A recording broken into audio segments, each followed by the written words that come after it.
今天来介绍这个蓝光杀菌洗衣机哦，这是恩典牌的哦，它就是一个小小的一个造型，那个四方形，然后它是 USB 充电啊，因为我已经让它运转中了。它这个很简单，它就是直接关机哦，开机刚刚显示75，就是它的电量。这个可以转5档。也不是5档啊，就是有5分钟、10分钟跟20分钟。好，我们有5分钟、10分钟、20分钟。这时候我只要把，你看清洁剂水倒进去，然后它就会转。啊，这不限空间的啦，它就会转。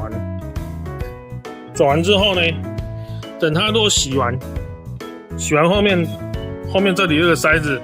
把它拔掉，水就会从这里漏出来。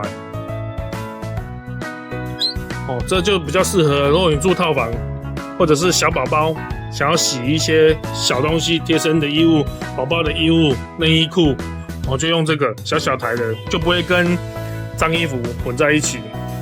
好了，我们洗了10分钟，打开给大家看。哦，你看这水也很脏，对不对？这样乍看起来。水很脏，它就是简易的在这样洗。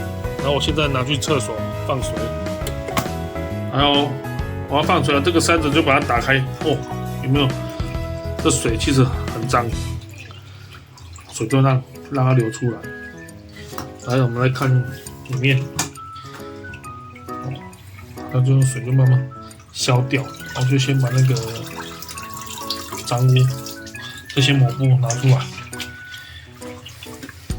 哦，现在这就是开箱这个简易的洗衣机哦，可以洗。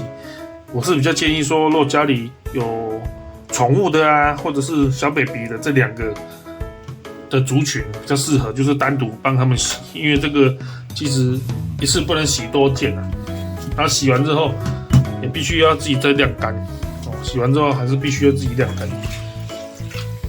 好，我现在来清洁这个洗衣机，你看就这样。哦，水冲一冲，这外面都防水的，我这样冲一冲，这样就好了。啊，如果手没电的时候，这边打开，就可以充电。然后我打开给大家看，USB 孔的充电。OK。